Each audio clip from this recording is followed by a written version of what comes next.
అవునండి, అజయ్ బాబు గారు కలిశాను. మార్నింగ్ వెళ్ళి ఉదయం 10:30 గంటలకు జైలుకి వెళ్ళి కలవడం జరిగింది. ఏమంటున్నారు ఆయన?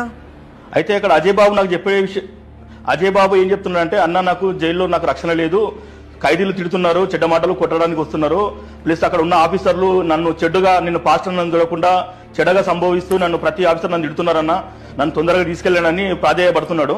నేను ధైర్యం చెప్పాను, మనకేం కాదు, నీకేం కాదు తమ్ముడు, తీసుకొస్తాం, మేము బయటకు తీసుకొస్తాము, అందరం ప్రయత్నిస్తున్నాము, మేము అందరం ఐక్యతగా అయినాము, ఐక్యతగా ఉంటాం ఇక క్రైస్తవుల పైన, నీపైనే కాదు ఏ క్రైస్తవుల పైన దాడి జరిగినా మేము అందరం కలిసి కట్టుగా పనిచేస్తామని అజయ్ బాబు నచ్చజెప్పి రావడం జరిగింది. అయితే అజయ్ బాబు ఇప్పుడు ఒక అనుమానం కూడా వ్యక్తం చేసిండు. అజయ్ బాబు, అన్న నా పైన బంజారాయిల్స్ లో ఒక కేసు బుక్ అయింది, ఉప్పల్లో ఒక కేసు అయింది, రాజానగరం అనే పిఎస్ లో కేసు అయింది, ఇట్లా మల్టిపుల్ కేసెస్ పెట్టి నన్ను బయట రాకుండా చేద్దామని ప్రయత్నిస్తున్నారంట అన్న, మా అడ్వకేట్ గారు చెప్పారు, కొంచెం దీనికోసం మీరు ఆలోచించండి, నా వాయిస్ మీ వాయిస్ గా ఇచ్చి అందరినీ జాగ్రత్తగా ఉండమని చెప్పండి అని చెప్పి అజయ్ బాబు గారు తన ఇవ్వడం జరిగింది.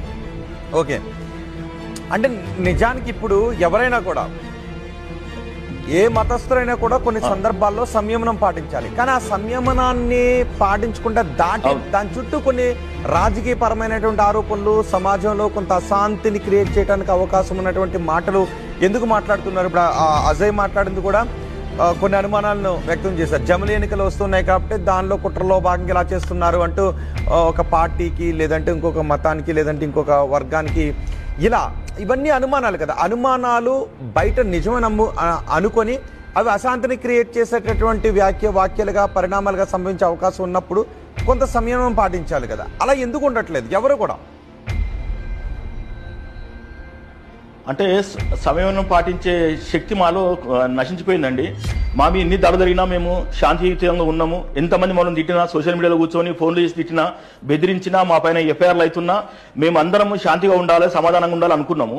ఆ రోజు ఆవేశము ఒక వ్యక్తిని చనిపోయిండు, చంపేసిండో లేదో యాక్సిడెంట్ అయిందో అని తెలియకుండా ఆ వ్యక్తి పైన అభియోగాలు మోపుతూ ఆ వ్యక్తి తాగుబోతని, యాక్సిడెంట్ చచ్చిపోయారని వాళ్ళే డిసైడ్ చేసి సోషల్ మీడియాలో ప్రవీణ్ పగడాల పగిలిందా అని పాటలు రాస్తూ, పాటలు పాడుతూ మమ్మల్ని హేళన చేస్తూ మా మనోభావాలను దెబ్బతీస్తున్నప్పుడు ఈ పోలీసు వారే, ఈ ప్రభుత్వమే ఏం చేసిందండి?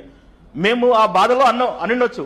అన్నింటిప్పుడు మీరు నోటీస్ ఇవ్వాలి, 41 CRPC నోటీస్ ఇచ్చి, అరే బాబు ఇట్లా అంటున్నావు, నువ్వు జాగ్రత్తగా ఉండు, ఇంకోసారి అంటే బాగుండదు, ఈ నోటీసులను దీనికి నువ్వు వివరణ ఇవ్వాలని మాకు చెప్పాలా?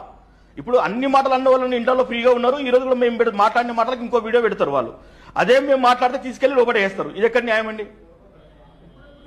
కరెక్ట్. ఎవరైతే పాస్టర్ ప్రవీణ్ కి వ్యతిరేకంగా కొన్ని కించపరుస్తూ, అసాసినేట్ చేస్తూ మాట్లాడుతూ ఉన్నారో అవి ఎక్కడి నుంచి వస్తున్నాయో వాటిని కూడా ఐడెంటిఫై చేయాల్సినటువంటి అవసరం ఉంది. ఎందుకంటే ఆ మాటలు, అలాంటి వీడియో